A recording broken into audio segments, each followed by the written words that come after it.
Christian Baxter, welcome to the channel. Hey, Lucas. So I met Christian recently in a live stream of his. Christian makes YouTube videos. He interviews a bunch of people in this little corner. Um, and we had a nice conversation last week on his channel, and we chose to do it again here. Different conversation. Today I want to start with you. I want to get to know you a bit better. Just before this, I started watching some of your older videos, which are actually quite recent because you came onto the internet quite recently, at least in this little corner.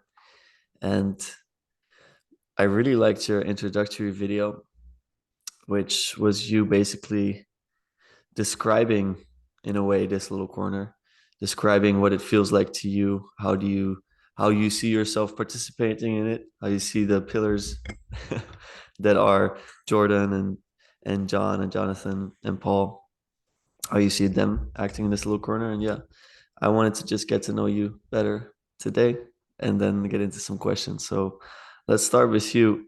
For today, like your story can be as long or short as you want it to be. I know you've shared it before. You can pick it up wherever you want. I I often ask people also about their childhoods. If that's something that you're willing to do or not, you can let me know. But I'm just going to give you creative liberty in that. Yeah, thanks, Lucas. I would definitely say that my childhood isn't something that I've really talked a whole lot about on this space. It's been more about adulthood, marriage, journey as a Christian, or used to be a pastor. That's been kind of more of the thrust of where I've jumped in. So, and I'll get I'll cover some of that stuff. But yeah, I think it'd be important to kind of give some uh, even just out loud for me in this space, talking about like growing up. So yeah, I was born in Fort Worth, Texas, um, back in 1985, the 80s. Um, my mom was raised in Nashville, Tennessee, and my dad was raised in a small town in Arkansas where I live now, Northeast Arkansas.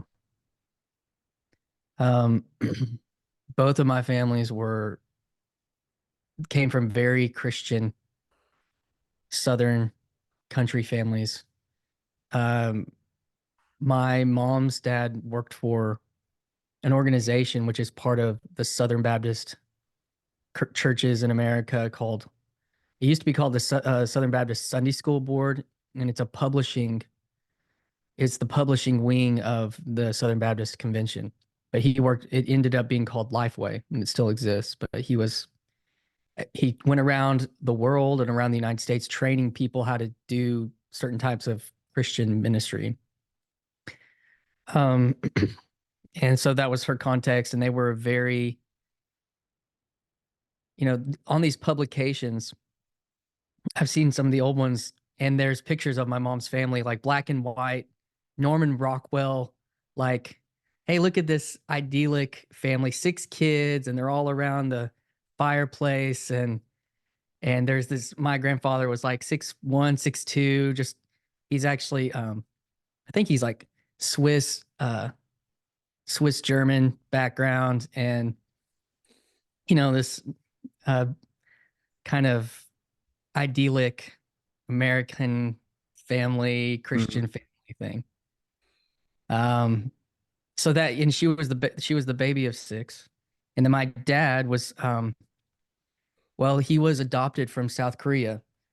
He is half Korean. Back in the 50s during the Korean War conflict, the Korean government, South Korean government, was subsidizing the war with Western allies to fight. So that's why there's a lot of Korean veterans in America and in the United Kingdom and stuff. And one way that they were supporting the American soldiers was through subsidizing booze, prostitution, and gambling for them. And so there was I don't know the right word, an endemic. or something of half Korean babies being born in mass, and the Korean South Korean culture did not want to absorb those people into their culture. It was seen, as very problematic. And so a lot of there were missionaries that were over there starting orphanages for these babies and also trying to get people in the West, Americans, to adopt. And so somehow one of these missionaries came over and spoke to a small, tiny little United Methodist church in a town of 300 people in Northeast Arkansas and inspired my grandparents to adopt, which they had already adopted some children. And they planned to adopt two boys from South Korea. And when my grandmother went up to pick up my dad from the airport in Washington State back in the early 60s, only one boy came off the plane that was theirs. They don't know what happened to the other in the other situation. So my dad was probably, I'm pretty sure, the first even Asian person in this small town in Arkansas, in the South. So he was also the youngest of like four, grew up on a farm, about 1,000 acres, cattle farm. His dad had been ran mining businesses in the area that had supplied iron ore for World War II tanks. Um, so he didn't go to war. So, anyways, both my parents being the youngest of large families and my dad being adopted when his parents were almost 50 means my grandparents were very old when I was born. Mhm. My so I felt like I touched a little bit of the old world. Like my grandma was born in 1912, which was the Oh, year the Titanic sank. well. Yeah, so it's like a and um and so I kind of grew up in these old uh traditions on both sides. My mom's grandma just had a lot of well, she was raised on a cattle ranch. My mom's mom was raised on a cattle ranch in West Texas. Like her dad was a ranch hand. He rode horses and like whipped rattlesnakes with his belt buckle, and they lived on a farm that had, like a windmill and a water well that was what they would swim in sometimes. Like, so that was the context I was born into. And my parents met in Fort Worth. Both of them had really walked away from this historical life and were doing, they met scuba diving. My dad was a scuba diving instructor, and my mom was taking lessons and working at the shop. Mm, So it's just like, how did these things happen? yeah. Um, but whenever I was born, my dad had just recently had some kind of very intense Christian conversion, like kind of on a deathbed situation. He had gotten a staph infection that almost killed him. And he had this like, fever dream of hell's flames. And he came out of that wanting to be a very different person than what he had kind of become, I guess. And so I was born shortly after that. And so we were in church 3 times a week.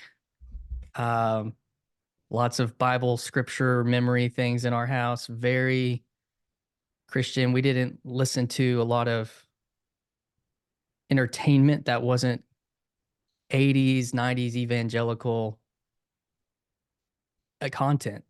It was, you could get Christian oriented pop music, you could get Christian books, and there was some, we watched Disney and Ninja Turtles and it wasn't like a complete isolation. We didn't dress weird like, or like very traditional or anything like that, but we had a lot of rules and and so that was growing up. We moved to Nashville when I was 5, and we lived there for 2 years with my grandma.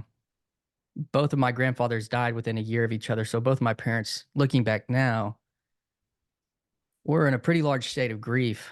Um, They were in their late 20s. You know, I still have both my families intact and I'm almost 40. So I look back on that differently now. And so my mom moved home. We all moved to Nashville together. And then after that, we moved to where my dad grew up.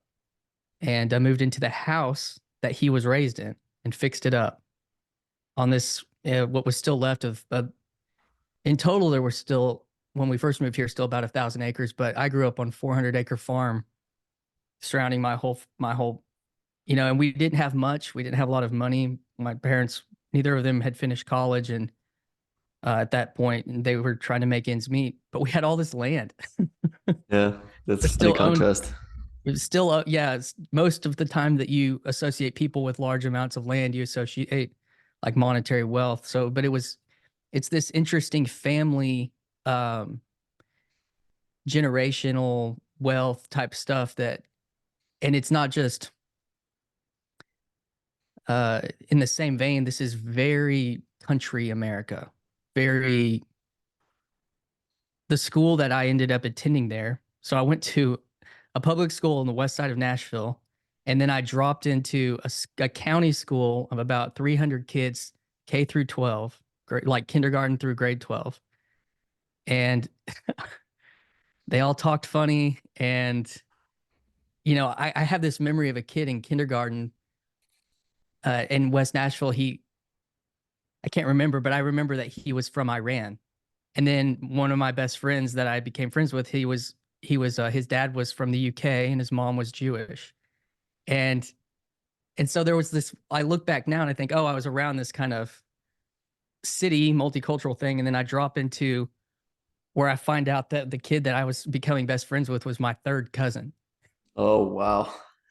Like, yeah, that his grandparents were cousins with my grandparents. Yeah, yeah, yeah. And yeah, and even at that time, it's different now with the internet, um, trends and being able to visualize and access the same kind of thing. It doesn't matter, but even at that point, being in a little town like that, all the trends, all the information was still like 5 years away from the town, from the more city town that was 20 miles away, and then that was like an hour and a half from the large metropolitan. So there was like always this interesting stream of culture that would flow down before the internet, where that was like equalized more or less. So I would go visit my cousins in these large cities, like in Nashville, and one of my cousins lived in out in Fresno, and his dad worked in Hollywood, and so I would go out into these more like Western metropolitan places and get exposed, and then I would come back to this very rural, very country, backwards place. So that really shaped me, and at the same time, I was an evangelical Christian. We were very conservative. Um, like getting into like my tens and teens, we weren't allowed to listen to stuff that wasn't called Christian rock music. Yeah. So so I also had this weird cultural bubble too. Mm. Um, So what did it make you feel like to go to the more metropolitan areas? I was always intimidated, but I was always curious. Mm. Like my cousin who was 6 months younger than me, he lived either in outside, well, he lived in Franklin, Tennessee, and which is where the rich country music stars all live outside of Nashville. Like Justin Timberlake's got a place out there now, and Dax Shepard has a place out there now, and then like, and like Miley Cyrus went to that high school for a little bit. Like he was like the star football player in that space, or he had been out in Fresno, which is, it's north, but it was still the West Coast. It's like, Yeah, yeah. and uh, so I would always want to like find out what he knew and he was about, and I always felt very self conscious, about the existence that I lived in a way that was, I didn't feel like was that cool. So I was always at war with that inside of myself. Um, so yeah, then when I was about a teenager, I had a pretty spiritual experience where I felt like God was not just a church and stuff wasn't just a thing that my family did. Even though I had gotten baptized when I was really young, I had contended with this whole wanting to be popular, wanting to be accepted versus this part of my life that at that time, even though a lot of people would probably say they were Christians, the type of Christianity that my family was living out was a very intentional, very um, purposeful. It wasn't just kind of in the water.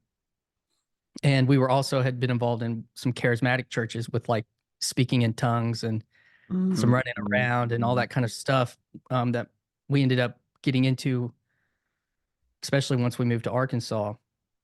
And then about fifth or grade five, grade six, I um, we got involved in a Baptist church that wasn't as wild, and really was a lot more normy. Like a lot of the kids there were engineer kids and upper middle class kids like that were pretty normal, and I was attracted to that. Um, and but then when I was about 15, the stuff kind of became very personal for me. And then about a year later, like during this whole time, my dad was always trying to do ministry, like at a church. Um, he had felt like that was what he wanted to do. He wasn't ever he was full time at a church for about 2 years when I was between 10 and 12, but he was always helping out with like youth groups or helping preach sometimes. And then like I said, my family had done ministry. Um, when I was 16, I felt like, oh, I had another experience. This one was a little bit more like seeing things in my head about what it means to give your life to doing something for uh in church, at least in the way that I understood church to be, Christianity to be, from my limited context.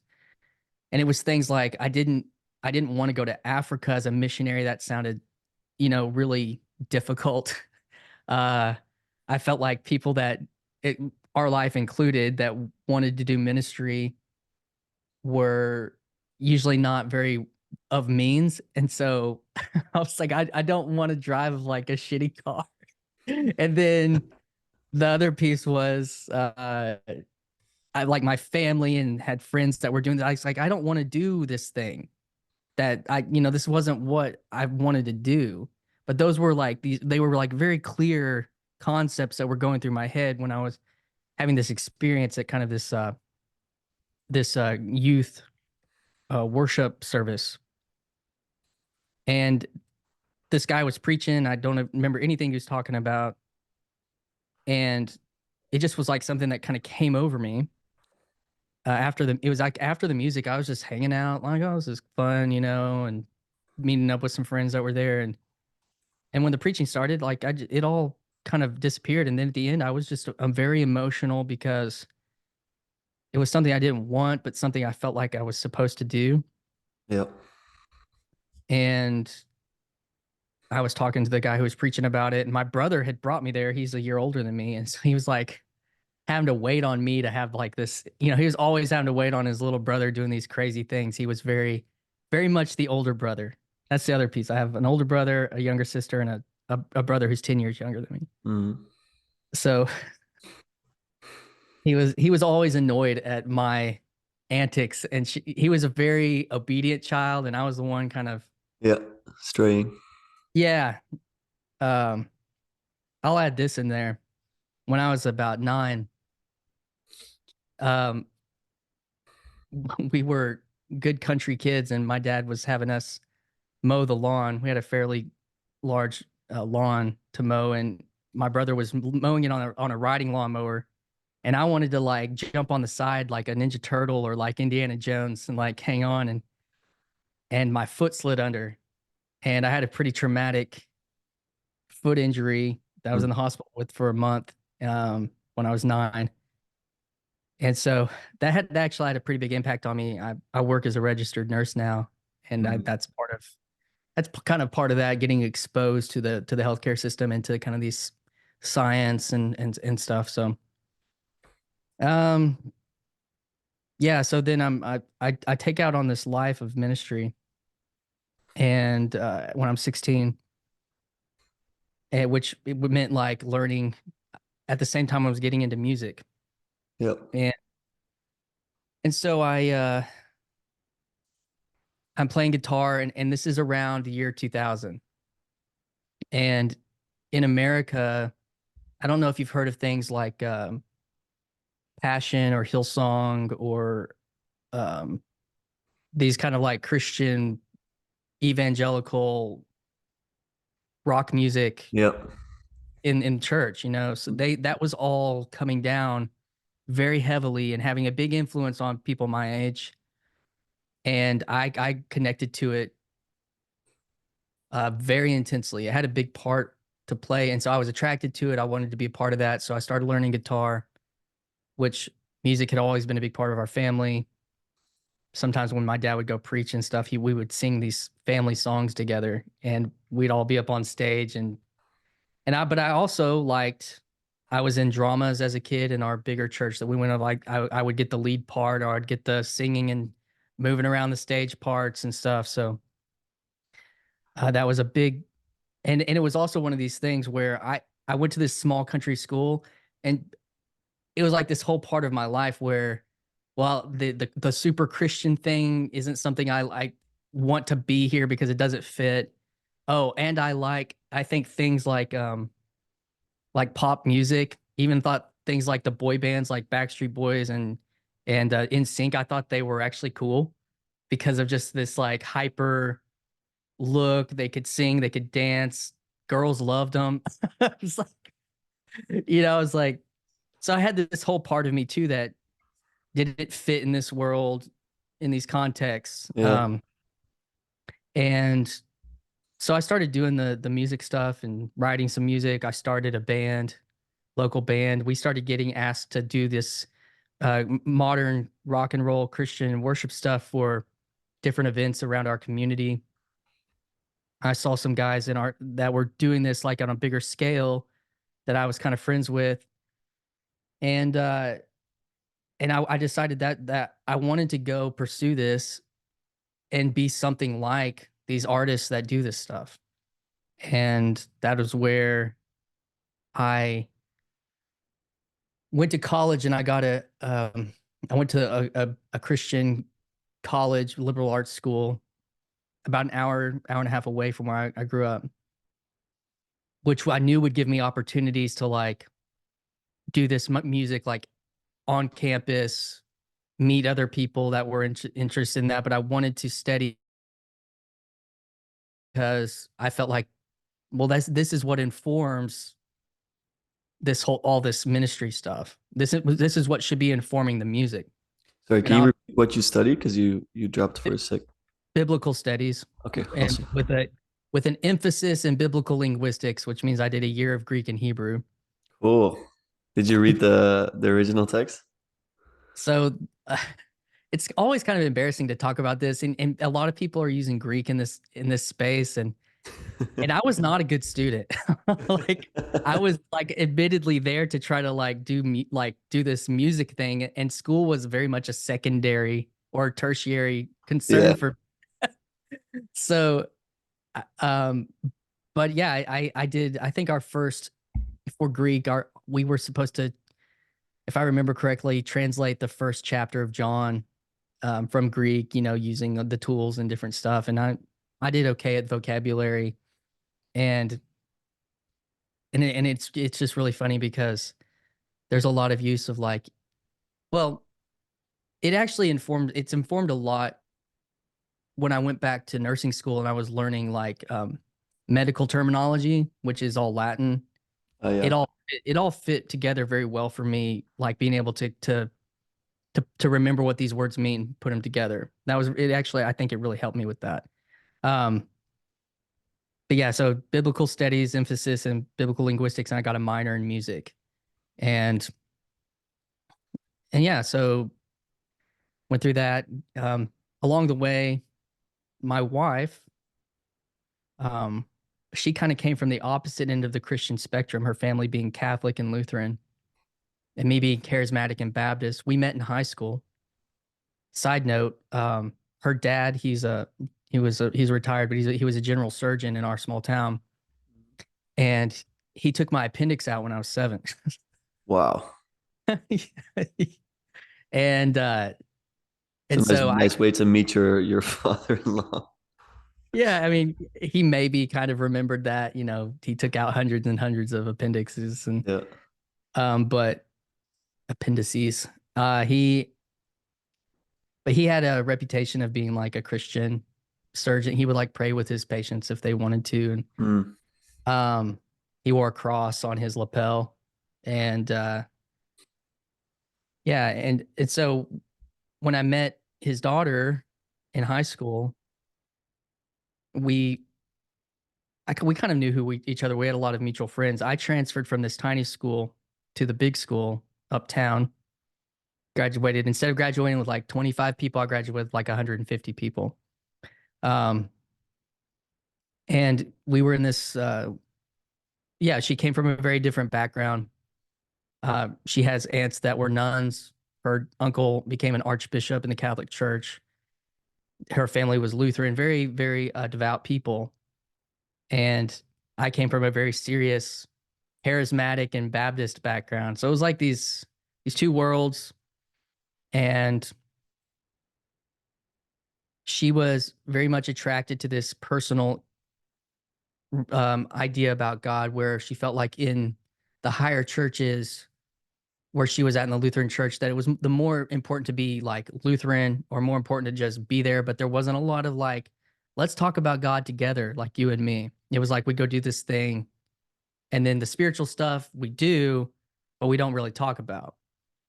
And her mom had come out of the Catholic Church for kind of the same reasons. So it was like kind of a generational Yeah. progression. And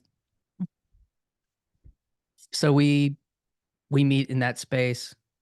And I don't know. I mean, so we'd been together. We got married at the end of college, and I another piece like when I'm referencing like always feeling like I don't fit into these spaces or I'm having to like hide this part of me.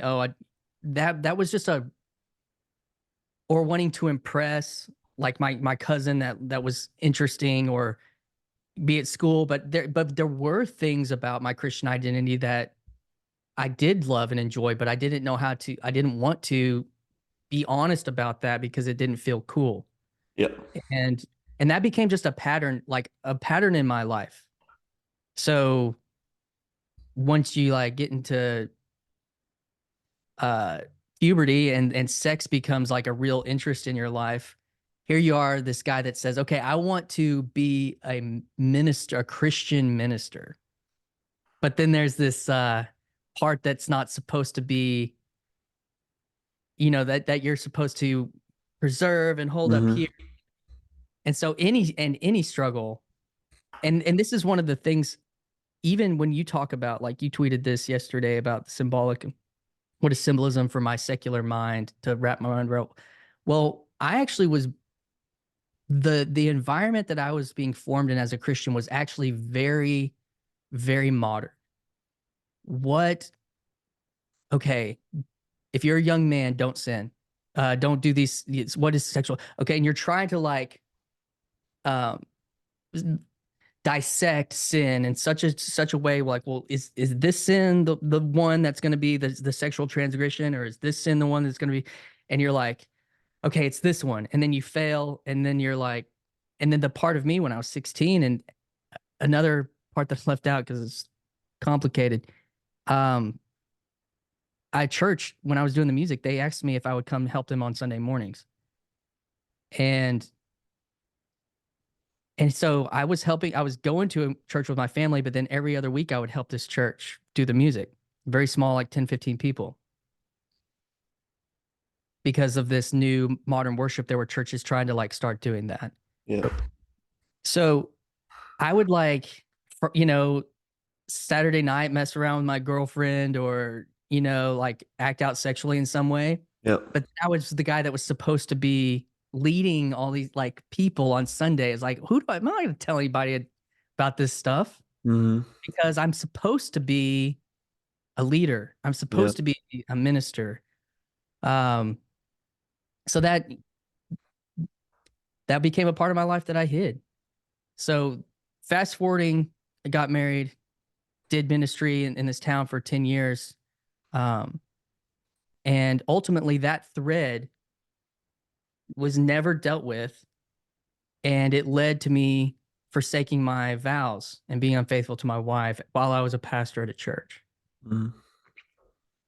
And that was that all came to light, that all crumbled, that all destroyed me in 2016. And not ever dealing with the truth of who I was in all those patterns led me to that point. And then that led to kind of a third, kind of mystical experience with God. And that was all this. It came about we were separated for about a week or two, my wife and I, and trying to be, what do we do? Because she had married me for this reason of doing ministry. Um, that was my whole career. I had been building on that since I was like 15, 16, and I'm, about 30. And so everything fell apart. Mm. All my reputation, my career, my vocation, everything I had studied, all of that became like, well, it either went away or became not really valuable in the way that I would be like, well, what do I do with my life now? But I was holding on to, maybe if I craft this narrative, or I present myself in such a way like I'd always done, that maybe my family won't be destroyed as a result. Um, and so I was holding on to a narrative that in my mind, just like always, didn't seem quite as bad. I'm not going to say what I did that was this bad or this bad or this. Mm. That was always the case. And I had a moment where I'm laying in bed, and my wife asked me a direct question. While there were lots of direct questions during this time, Yeah. and I lied to her. And here I'd been like, okay, this is my chance to change. This is my chance to really be a different person. And she said to me directly, Christian, if you're lying to me, it's going to keep finding you out. But if you tell me the truth, I will meet you at the truth. And I said, do you promise? And she said, yes. And I hung up the phone and I just curled up in a ball like a little baby in my bed, and I just shook because, like, my whole life came to this point. And the only thing that I had left was maybe my family, where, again, reputation, career, vocation, my degree, everything I'd built my life on, I couldn't really operate with anymore. But maybe I'm holding on to my family, and if it's not as bad as I feel like it really was, and if she doesn't think it was as bad as it really think it was, then maybe I can save this thing myself. But that was again another going to be built on a lie, not truth, not foundationally a true marriage. And I realized that. And I'm closing my eyes, I'm laying there shaking, and I could just see this idea of like Abraham and Isaac. Do you know that story in the Bible? Yeah. And I saw the dagger start to come down, and like Isaac represented my life or my marriage or my future, my inheritance. Mm. So I realized that if I was going to trust God with the truth, I had to be willing to lose everything, which the last thing I felt like I had left was my family. I had to be willing to lose this narrative. And so I opened my eyes and I typed out a true confession of everything that had happened. And I typed it on the computer, and I threw it into Messenger, and it went to the last person I'd been talking to, which was one of our pastors at my church. Mm. So the confession, I copied and pasted, and it was like, well, hell, it's out. Wow. Okay. Wow, that just happened. Yeah. Uh, and, and I took it and then I copied it and I put it into my wife's message and I hit send. And then I messaged him and I was like, Lucas, which was his name, Lucas. I was like, yeah, this was meant for Megan. I realize you're probably going to read some of this, but that is the case. And because I had lied to our eldership when they asked me directly what the extent of everything had happened, and I agreed to keep the narrative Hmm. not. So after that, 2016, enter Jordan Peterson, enter me going back to rebuild my life from the very bottom. And what does it mean to pick up this load? What does it mean to tell the truth and at least don't lie? What does it mean um, to set a goal out for yourself and go at what would it look like if you went at this with everything that you had? And that was learning how to confess um, and being honest and stay in a true state. Because once that moment hit, once the truth came, once I confessed my deceit and the truth, then truth was able to come in, and I could feel that. And in that moment, I was no longer afraid of, or I was no longer afraid. I didn't have fear about the truth because now I couldn't be afraid of the truth because it was out. But I was still scared of the repercussions, Yeah. but the fear of the truth was gone. And I began to fear what it was like to let deceit back into my life. Now it's the first time that I had a conscious experience of that. Yeah. And so again, enter Jordan Peterson alongside of this complete collapse. And a lot of people do talk about faith deconstruction. Um, that just feels like there was destruction, that there wasn't like anything that was just like, oh, let's take this off. It was just like, Yeah. you Yeah. know, Yeah. uh, Yeah. and from there it was a rebuilding. And I think it was a rebuilding from a foundation of truth, because I don't know if it's hard to understand like along my faith journey, like, well, did I ever truly believe, like, oh, well, I think yeah. And I think that was just a point along the way where that belief had to go even deeper than I was ever going to let it before that. Mhm. And and so after, the healing of the self, healing of the relationship, the marriage, healing of family, healing of friendships, healing in our church community. Ended up going back to the church that I served at about 6 months later, because that's where my wife's community was. That's where we were, and we're in a small town, and they announced what took place at this church, and it became very public. And so we just were surrounded by my embarrassment and shame. But yeah, you have to live your life.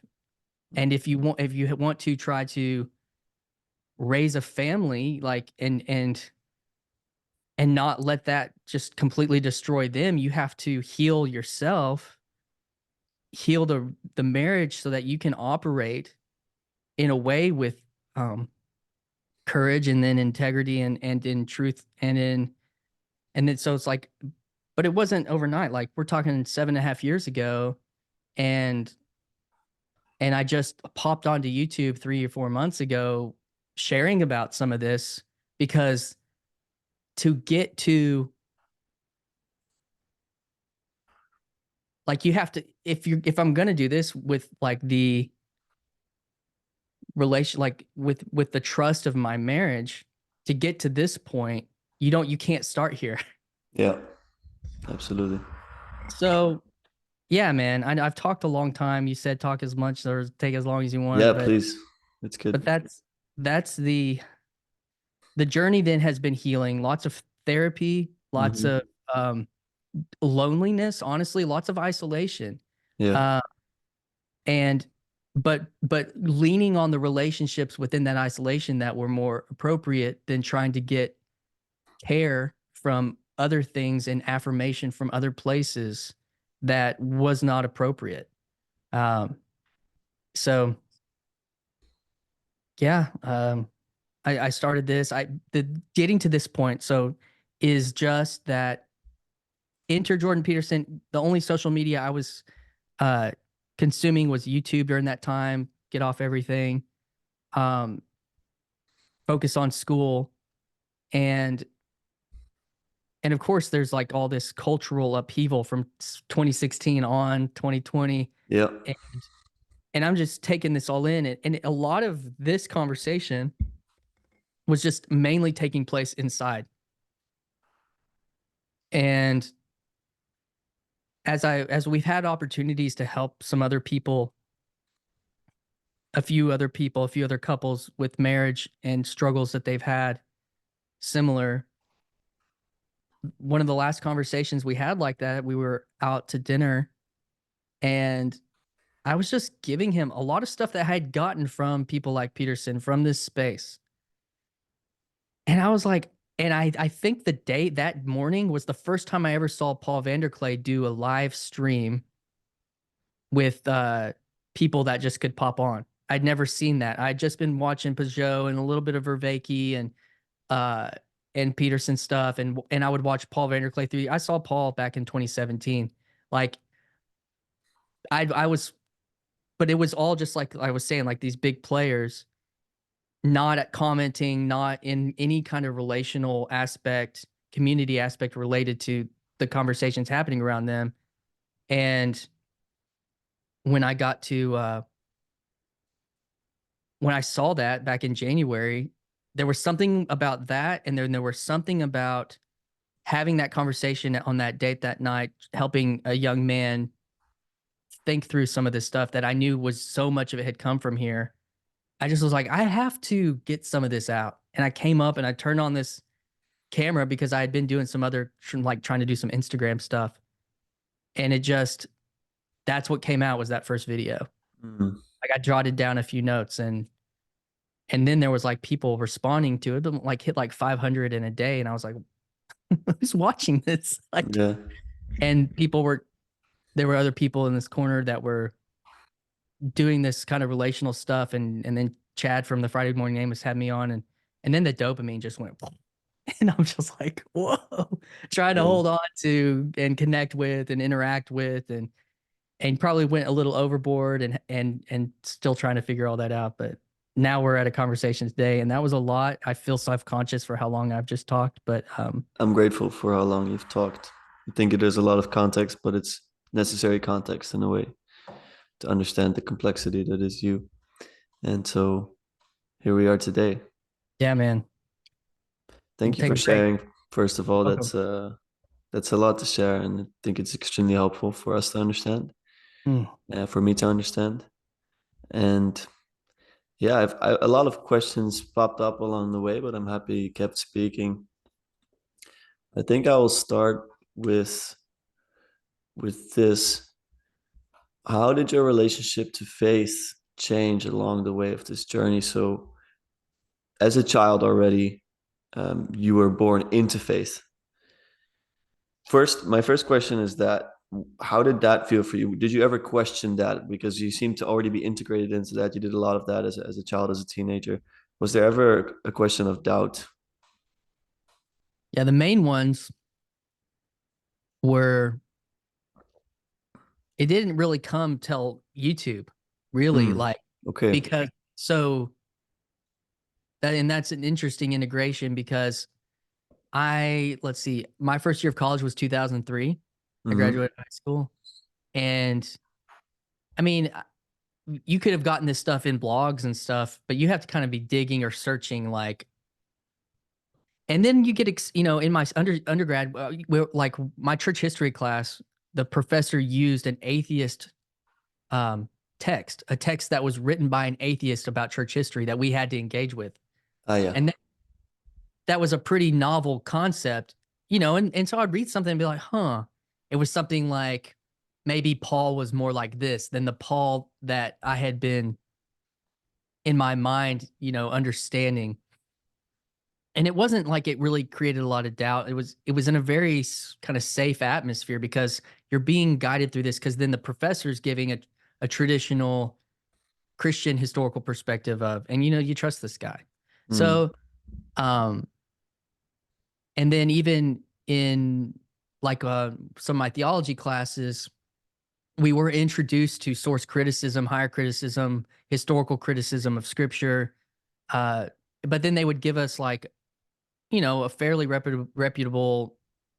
The example was Luke Timothy Johnson, who was a Yale professor who had critiques of the Jesus Seminar. And so we're like engaging with this stuff that's ultimately it would collapse a lot of people's faith, but you're kind of in this or deconstruct.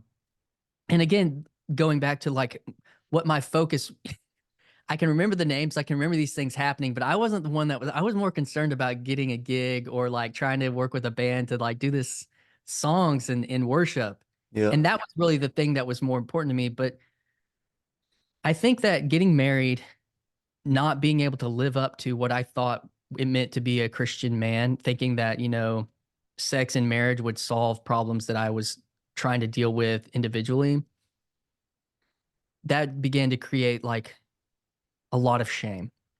And along that time, which I got married in 2007, you do the math, Facebook came out in 2006, basically 2005, 2006. We were still in college. In 2006, we used our college email address to get on Facebook. It's a big exciting thing. Only college students. Oh, so Yeah. cool. Only boomers now. Oh, so cool. It's like, but like we when I started watching YouTube around that time, I don't know what it was or what I was looking for, but I began to be attracted to apologetics, and things that were really interesting to me were William Lane Craig, this guy named John Lennox, and John Lennox had an official Richard Dawkins debate. But then I was watching. Okay, so here's why I think it creeped in. I would During the summers after getting married, I was a part of this church camp actually that was put on by Lifeway, which was who my grandfather worked for. Like, and I was doing full summers doing music for these camps where 500 to 1,000 kids would show up every week, and you do this for 6 to 8 weeks of summer, and you're like doing the music, and you feel like a rock star, and people are coming down to the altar and praying, Mm. I want Jesus to save me, and it's really exciting times.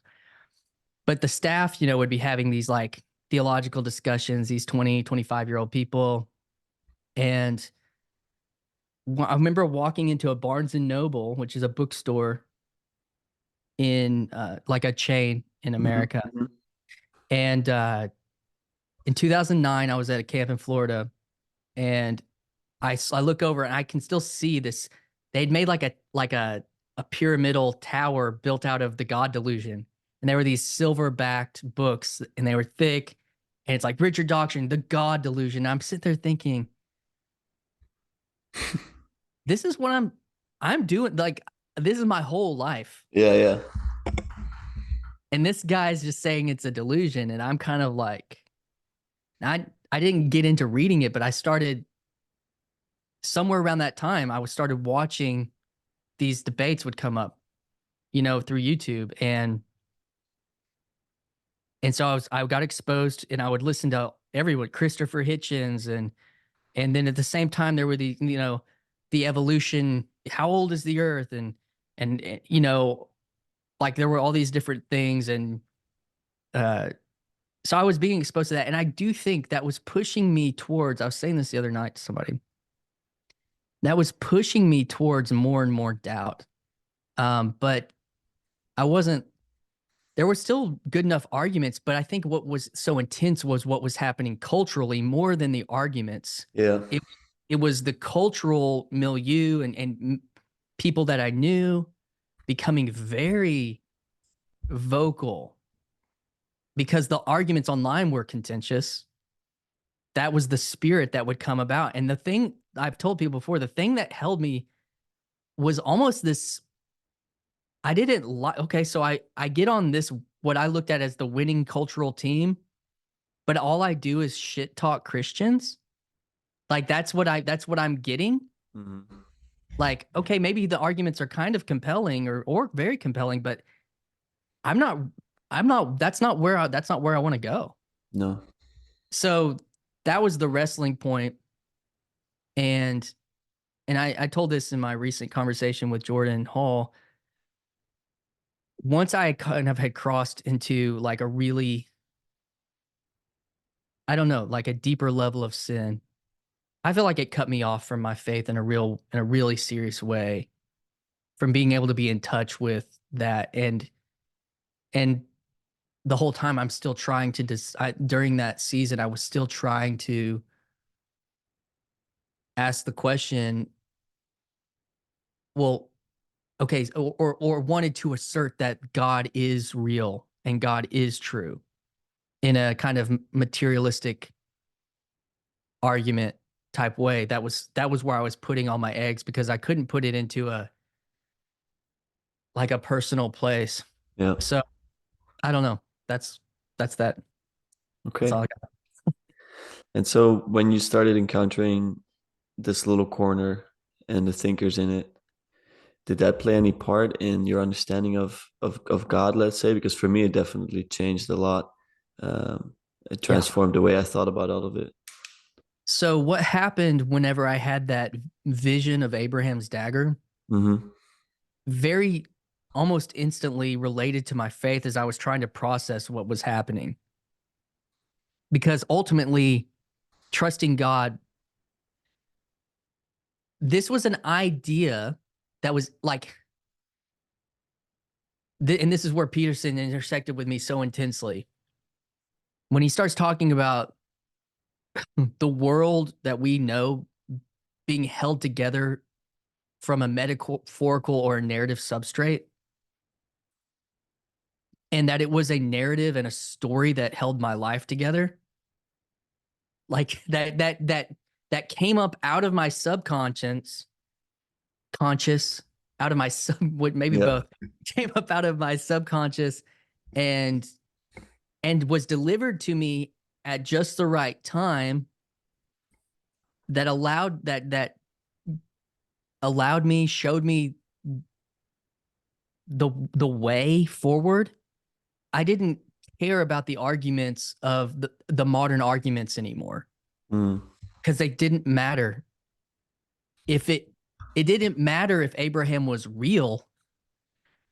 It mattered that that story had power to help me become a true person, truthful person, to help me tell the truth, like to help me appropriately put sacrifice in my life in the right way. You know, I lived in a culture that was, it said sacrifice for ministry, sacrifice everything for ministry. And that's not appropriate. Like ultimate, like the stack, that's the wrong place in the stack. And so um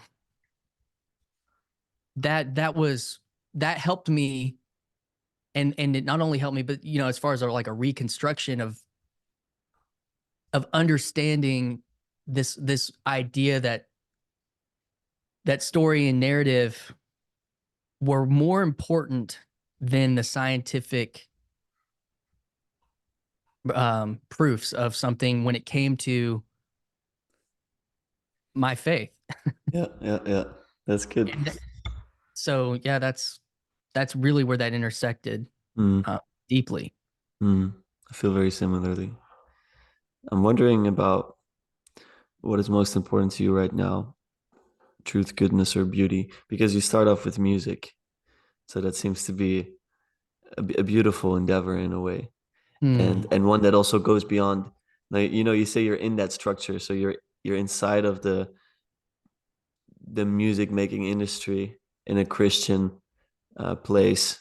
So that kind of leads you away from even thinking about truth in that sense. And then later on, I see how truth becomes so pivotal and important in your life. How would you view it now? What is most important to you now out of the three transcendentals? This is interesting. So on Chad's channel, he invited me to be part of this thing he's doing called conversation, like dudes having conversation. Yeah. And we kind of hit on this topic, and it really triggered something pretty deep inside of me. So much that I was pretty angry that night, trying to understand why I felt a certain way about music, art, that didn't seem to feel like it connected to how other people were talking about it. And this has to do with the transcendentals. and where they stack. So even though music could easily be seen as this kind of more aesthetic beauty first, I didn't approach I don't think I ever approached music beauty first. I think I approached music truth first. Mm, And interesting. that I think that even my journey then into trying to come to a truth, like a propositional truth first, um part of my faith. I think it's very all very closely tied together. Yeah. Um Beauty, I think, I'm not a philosopher, haven't studied this. This is just thinking out loud. Yours truly, plug for my podcast. This is just beauty to me is more aligned with something, as I'm beginning to understand it, something that has to do with, well, I think uh, this is the tension. This is the tension with something about objective symmetry, objective um, pitch, tone, rhythm, tempo, things that are almost mechanic, like this part of life that is that you can measure. I was pretty obsessed with that musically. I want the song to be like we're using a metronome. I want us to be, I want it, if this band is playing this way, I want our band to play it as close to this. It wasn't coming out of like, and I've never considered myself of actually a very deeply creative person. Mm, I like to produce. yeah. And there's a big difference between those things. But I've constantly been put into a creative category um, as a result of being so heavily involved with music in my life. Um, there are other pieces of it. The thing that was beautiful to me about music, I think, was actually not exactly attached to the beauty of music. It was the idea of a brotherhood, of a band. Like that was more of a beautiful thing about being in a was a band of guys hitting the road like this aesthetic in my mind of getting in the van with the trailer and you're like, smoking a cigar, driving down the road with your bros and you're going out to conquer the world. You're going out to on this mission of, spreading this goodness and this thing. That to me, more than the idea of creating music from like a really sincere place was something that was more appealing. And then like producing music at a what I would consider something like a high level of uh competence was more interesting to me Mm, than so all those things have to do like more with this truth thing. The beauty I think comes from a very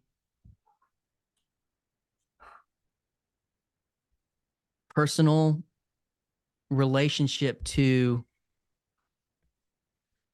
I don't know where I'm at on this, honestly. It's yeah. stuff that I've been trying to iron out because as a pastor, so I was in this band that ultimately became some of the people in the band are very successful, very creative.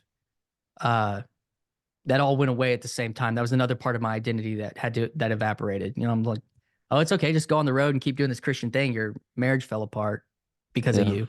Yeah. That doesn't make sense. So, um, but the people I ended up with, I'll just say one of them's like a professional photographer between LA and Nashville. One of them is continuing a fashion line, and he works that he started when we were in a band together.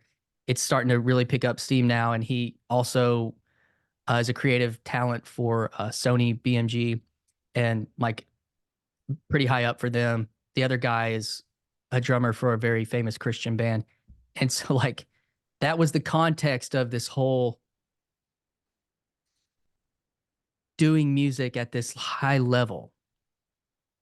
And then I would come to my church and it wasn't the same. And the thing that I was trying to get us to come up on the music, but what always had to be more important was the person, like the relationship and the personal. And then there's something there that's about beauty and art relation, like a beauty first, then making the truth of how music operates at a high level be the ontological part of that, like the foundational part of like it was. And I was always at tension and I was always wrestling with this. And so I don't know if that makes sense, but that's something that I'm still trying to understand more Yeah, about myself. yeah, that makes sense. I think often also these transcendentals are very intertwined. And so when you're thinking about truth in your music, I think perhaps beauty is an integral part of that. Because I often ask myself these questions. It's like when something is true, does that make it beautiful? Or when someone is good, does that make them beautiful? And oftentimes there's at least a lot of overlap there. So Yes. so yeah, absolutely. My next question is about what in your life grounds you. Perhaps this has changed over the years, but I'm finding that a lot of people that are very open to ideas, very intellectual, and it's often people in this little corner, are more in those idea spheres, are more abstract in their thinking. And so I'm always wondering what they do in their daily lives, if anything, that really grounds them back to earth. Hmm. Um, so different seasons. The most grounding relationship on earth is my marriage. Um, my wife is uniquely gifted in understanding people. She got her undergrad in psychology and she just got accepted into grad school. She wants to be a therapist. And so we're going to embark on, but that's the kind of person that a uniquely gifted person that was able to see me deeply because we've also known each other since high school. And, uh, and she is the most grounding relationship here in this world. Uh, so in this, even in this online endeavor and everything, she is the one that helps. Well, she's the one that supports it more than anybody, but also the one that grounds it more than anybody when it comes to, bro, hey, come back down to earth. So it's like, there's real things that need to be done, Yeah, and then the other piece of it is just, my children, and I have a we've gotten to the point in my life. So I've got a 14, a 10, and a 7-year-old. Everyone can go to the bathroom by themselves. Everyone can get in the car by themselves. A couple of them can kind of put themselves to bed and do. It's like, so for me, like a grounding thing is just like coming in. People say touch grass, like touch my kids and like put them to bed and play a game with my son, wrestle with my son, which I gave a shout out to Rafe Kelly the other day because like even recently he my son has like come into this more alive connection with his boyhood and he's like kind of coming to me to figure that out. And it was just this, Rafe's his messaging of it's a real simple message of like rough play, rough house, do and it's mm, like that's been a very grounding thing recently, especially in that relationship. Even though I know that, it was like just having another, it's like having another voice, that yeah, deep passion for that just cuts through. uh-huh, Uh, relationships. Uh, so in the real world, I haven't done it a lot this year, but when I was in a much more isolated state, like I've been putting tons of energy into this. I bought a motorcycle a couple years ago, like towards the middle of COVID, and um, just going out and driving. Like one day I just went out 8 hours on this thing. And the cool thing is when you have a GPS on, you can just, you don't have to worry about getting lost. It's just like all these back roads and the Ozarks and foothills of Arkansas, and that's been hugely grounding. And then, um, friendships have been, that's been more difficult, reworking and refiguring how to do friendship out of a very long seasons of isolation from that fallout, and what it was like to be a pastor, and everybody had this idea of how they knew how to relate to you. Oh, Christian's the music guy, Christian's the worship pastor guy. This is how I relate to him. This is our connection point. When that all goes away, and it's like, well, now Christian's something over here, and I don't have like a rhythm for knowing how. That was Yeah. reworking that. And then just like, I mean, one thing I try to do is actually kneel now when I am trying to do something meditative related to communing with God, like by myself. Is I try to kneel down like physically with my posture. Um, I put some, and sometimes I have like this kind of meditative stuff going, and that's a practice. And then the other one is just like now that I'm kind of involved with a church community, that's as a priority in my life, that time and that space, allowing that to be very important, and just not have, and not be like, oh, I have to make like an example of grounding myself. And I used to, when if I was doing church ministry, I felt like, oh, I have to be a certain way, and if we had this like event, be responsible for all this kind of stuff. Like, so we had a lunch a few weeks ago after church, and then we also did like a dinner one night, and and this is just this new context where it's some sad things happened at the church that I'd been involved at for like 20 years, and there's just like a small community of people trying to figure out what to do next, and it may not go anywhere. It's fine, but I just sat down, like everyone's kind of like at this meal doing, everyone's got these different jobs, and I just decided to just sit down and not, and like just ground myself to what, like the environment, instead of like thinking, what do I have to do, what do I have to do. Mm. I just was like, I'm just gonna be here Yeah. and enjoy this for what it is, instead of what I think it should be, or what I need to do to make this something. Mm. So that's like an example. Those are some That's examples. really good. Awesome, man. You've been very productive on your channel, making a lot of content, and you're having a lot of conversations with a lot of people. And I've been following that happily. And I'm wondering if you have a specific goal in mind, if you want to continue this path, if you want to continue speaking to people online. What are your thoughts on this? Or is this just something that you've started and this is where you're at? So part of this, yeah, is getting the conversation, like this 7 year conversation, you know, tying these things together. And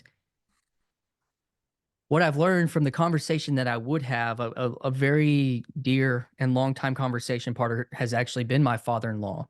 And I'll go ahead and add to how that relationship, one might rightly assume that that could have never been a good relationship ever again, or been strained in a lot of ways. So this will play in to the answer, but I think this is context. So he, after a month, I wrote him an email early on, apologizing, recognizing that this email fixes nothing. These words are cheap, very, very cheap. And but this is, I am gonna pursue your daughter and continue to try to take care of my family. But I realize that that's not going to mean anything for a long time. And he said, I don't want to talk to you right now. And a week or so later, some email exchange. Um, so everything kind of blew up end of October 2016. And so coming up on Thanksgiving, uh, my in-laws invited me to have Thanksgiving dinner with my family with them. And somewhere along that month, within my in-laws' faith, and I can't speak to, their experience of why exactly how, but they were able to begin forgiving me. And obviously this is deeply tied to their faith. And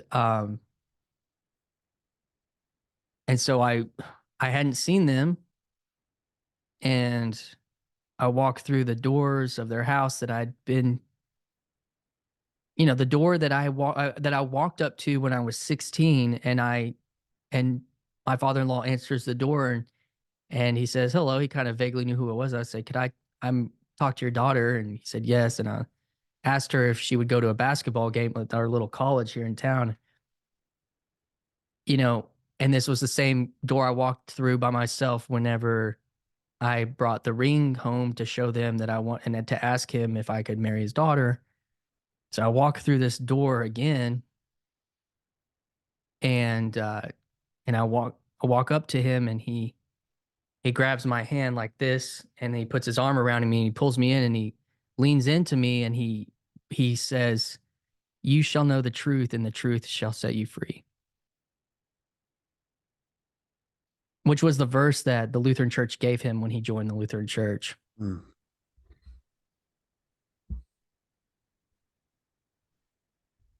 And because of that, we were able to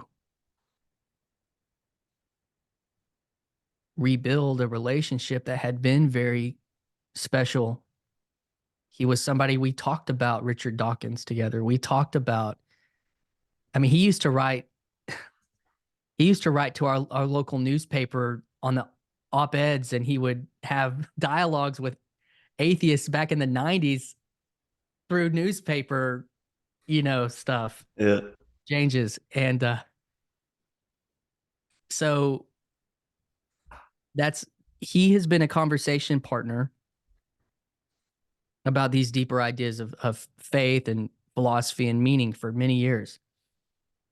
Um, and I'm trying to what was the question you had about? I'm It sorry, was I kind it was of about the direction you want to take your okay. channel if you have. Yeah.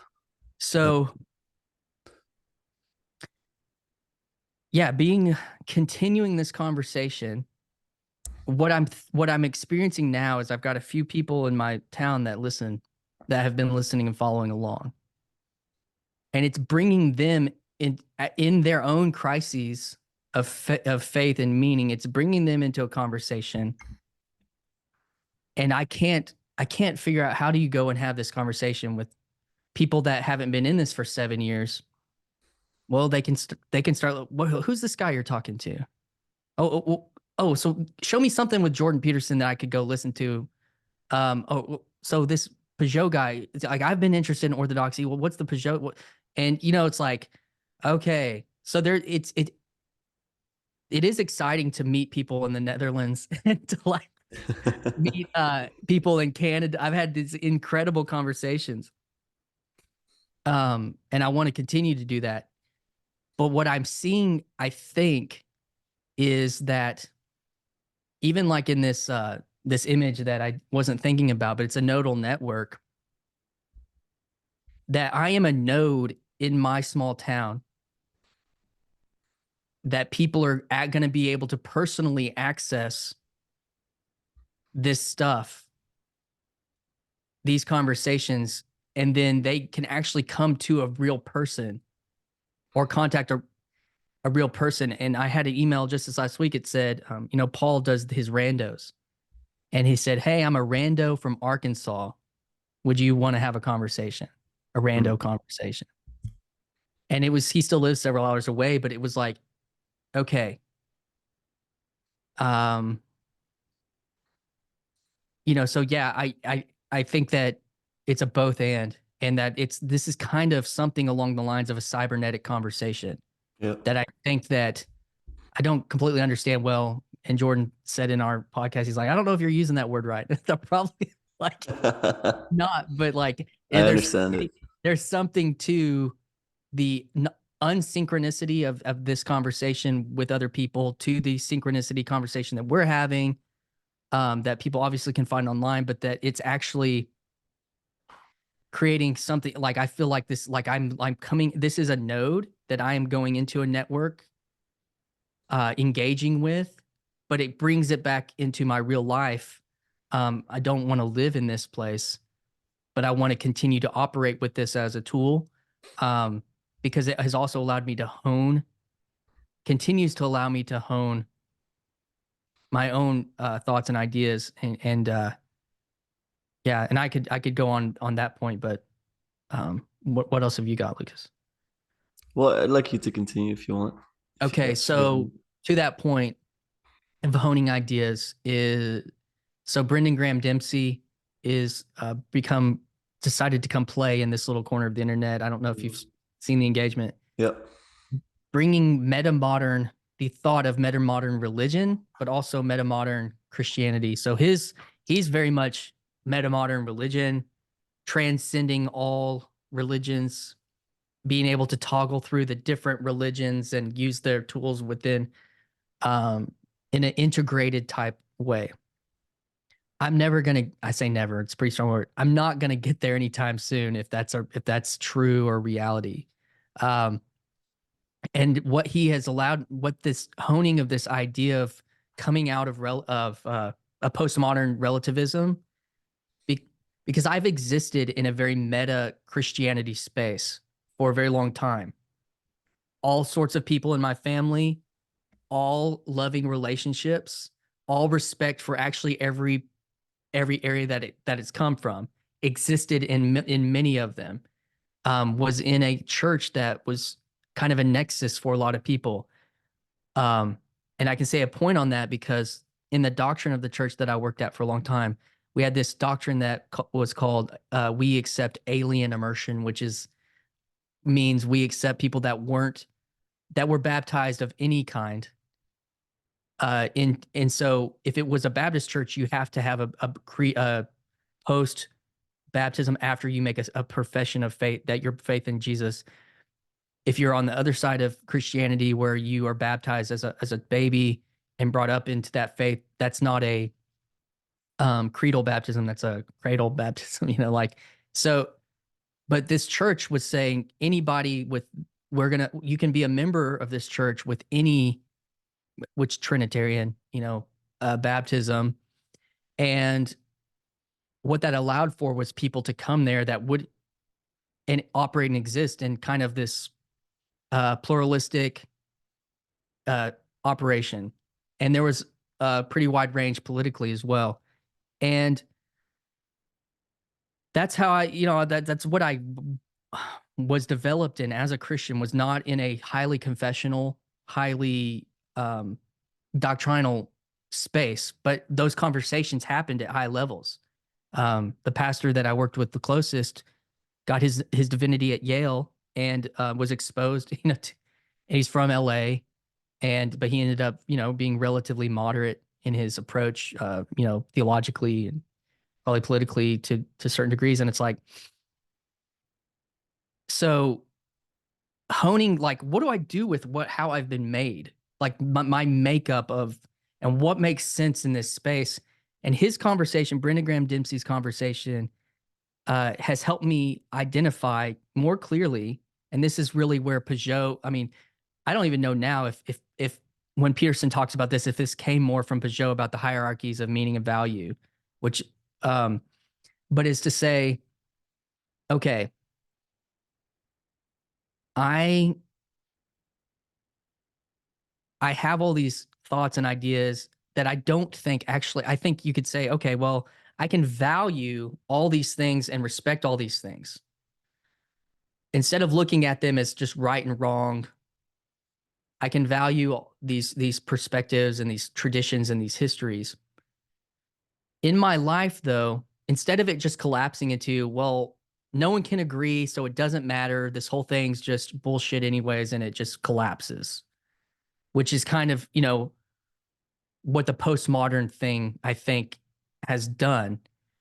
And a lot of people I think actually coming into this space actually are much more postmodern than they are modern, even though they were their deconstruction from maybe Christianity was a modern deconstruction that actually they were already very much formed by a postmodern relativistic idea. And that's actually why once their exclusive claims of Christianity, their modern exclusive claims of Christianity were crushed by something like new atheism, Hmm. they landed into a postmodern frame, and then everything then just collapsed into not into well nothing because someone gave the example, maybe Brendan Graham Dempsey, of the story of Gilgamesh and the story of Noah, and you have these two stories, and like, well, yeah, so okay. The funny thing is, the modernism would say, uh, oh, well, you see, there's another story just like Noah's story, so like that's just telling Noah's just telling that story.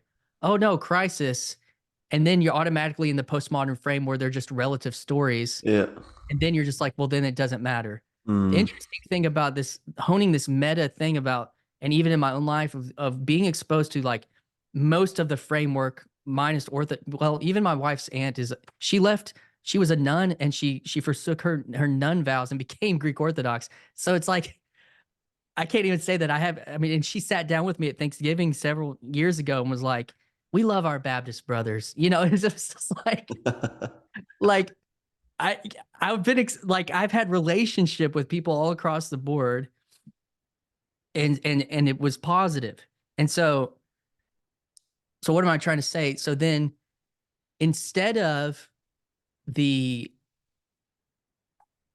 the breakdown, like, okay, now everything's relative, what this meta thing was like, okay, the Noah and Gilgamesh, well, which story, at least in the West, is still having a major impact? More like which part, which telling of this, and it's obviously like the Gilgamesh thing is more like seen as like a historical fact, where this story, Jordan Peterson, thank you very much, has is even continuing to have.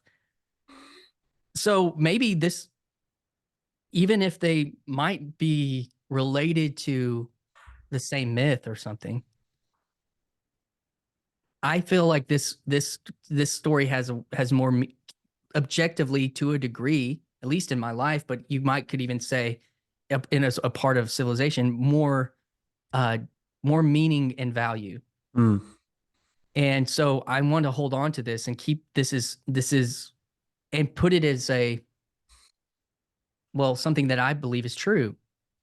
And be because the fact that both those stories happen actually doesn't take away from the argument that might be true. The modern argument was like, oh, well, this is just telling that story. So it, that then automatically, because of that, then that means that it doesn't have any real value.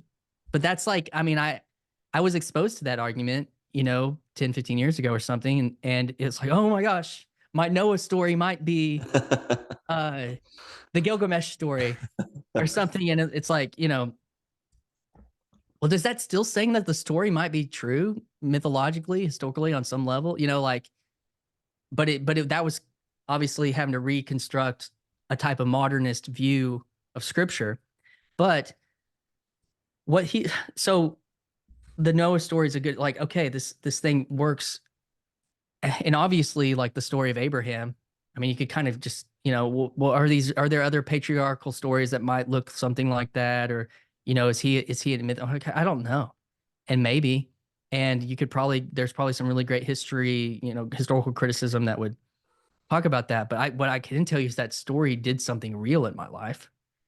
And so I'm going to like hold on to this tradition that worked, and place that above the value of recognizing that there are going to continue to be historical arguments or historical points made. But ultimately, the historical points of knowing if or if not this happened, or knowing the exact year that this happened, or anything like that, is on a lower part of my hierarchy of value and meaning for my life, and what it did in my marriage, for myself, in my family. So this space is a working out of those types of things. And his voice in the conversation actually gave me a lot more clarity on how I've been operating in the in this kind of meta reality of scripture, and why I feel like I can. Someone made a comment today on Sam Tiedman's conversation with Brendan Graham Dempsey. There's a little bit of dialogue. His channel is called Transfigured, and it was like, well, who's the authority that makes these hierarchies? Because Brendan kind of actually quoted me on that from a tweet I made, and I thought, well, that's a good question. And so I was thinking about it today, and I was like, well, in some ways, we are already all making those authoritative decisions for ourselves, right? Like in this postmodern way. So, and I think he was like, well, so is Brendan the one that's in charge of making this hierarchy? Are you Christian? I don't know what he's thinking. But what I'm thinking for myself was, I think we have to recognize this, or we're just going to end up in the same atheistic non-space. If it's like, well, I am the ultimate authority of this, and in some ways, maybe that's kind of true because we have to make decisions for ourselves. The question then is like, okay, but something maybe higher on the hierarchy of meaning for me is going to be that I actually need to submit to an authority. That's actually an important part of life. Is is a humility, and does that look like apostolic succession? Does that look like um you know uh just a pastor down the street at such and such church? Like, either way, it, you know putting yourself in that position, to putting allowing yourself to be put in the position to actually be shepherded or cared for, um instead of trying to be the shepherd yourself. And and is that somebody in the stead of Christ, or is that a preacher at this church that you think maybe genuinely cares about people? So I yeah, do they get to make the hierarchy? Or now, no, but you could submit yourself into one that already exists, Mm. and try to operate your life out of that. And so that's, I'm kind of in that journey. I'm kind of still in between that space. I haven't made that leap yet, but I had a conversation with a priest last week, that in the midst of that conversation, I felt like for the first time in maybe 20 years. Well, I'll take that back. There was another instance with my pastor friend, but it is a little different because we worked together for so long. Um, but it was one of the first times that in years that I felt like I was being cared for by a pastor, and it was a very powerful experience by a priest. So Yeah, that's not my channel per se, but all of the like it's interlinked. playing in this space Yeah, is absolutely. helping. So That's yeah, man. amazing. It's been an honor to listen to you today. And yeah, thank you for, again, the courage for sharing your story many times again. And for giving me a better idea of how you think, and for being open and, yeah, thinking out loud. That's not an easy Yeah. thing to do. So thank you, man. Thank you so Well, much. thank you for asking, and for listening and engaging. That's honor to be able to participate in that craft, brother. So till Thank next you. time. Till next time. Have a good day.